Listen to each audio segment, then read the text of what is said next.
It was under the bed. Parents always tell their children there's nothing scary down there, or lurking in the deep depths of a closet, or hiding low in dark shadows. That's what parents always say, and they're right. Most of the time. Alec Swenner had something under his bed that night, and it wasn't dust bunnies. Again, his mother Lillian asked with frustration. I've checked under there every night for a week, and I always find the same nothing. I'm sorry, Alec complained. It's not my fault I keep hearing things. Alec's bedroom was a typical 9-year-old's room. The walls were covered with Avengers posters, a small desk had a computer that was mostly used to play Minecraft, and a long shelf held a vast collection of his favorite books. He watched nervously from a safe distance as his mother knelt down next to the bed to examine the dark below. Mrs. Swenner got down low so that her face was barely inches from the floor. She lifted the Jedi bedspread, peered underneath, and... Ah!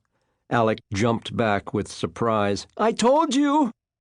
I don't believe it, his mother exclaimed as she reached under the bed and pulled out a plate of day-old scrambled eggs. She held out the congealed mess as if it were diseased. You told me you finished your breakfast, she said, annoyed. Alec let out a relieved breath. I ran out of time. It was either eat breakfast or tie my shoes. Or you could have gotten out of bed 10 minutes earlier. I'm sorry. I was tired. I haven't been sleeping so hot. Mrs. Swenner softened. I know, sweetheart. But please believe me, there's no boogeyman down there. She kissed Alec on top of his head and walked toward the bedroom door. I love you, even if you are a nut job. She left with the plate of stinky eggs, passing her husband Michael, who was watching the scene from the door, looking more worried about the situation than his wife was. You okay, Bud? He asked his son with genuine concern. Yeah, Alec replied, embarrassed. Want to sleep with us tonight? Nah, I'm being dumb. No, you're not. You know you can always shout and we'll come running, no matter what. Okay?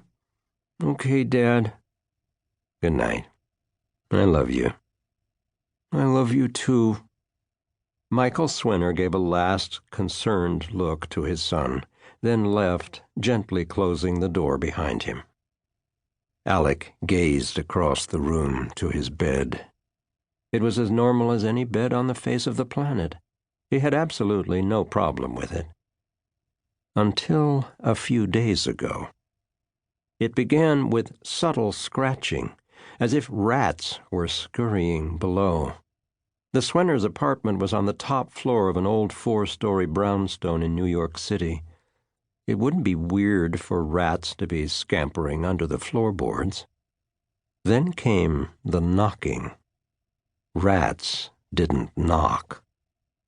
Alec would run out of the room and drag his parents back in to listen, but each time the sounds had stopped before his mom and dad arrived. During the day, Alec felt silly for being so scared, but at night, when all was quiet, things were different.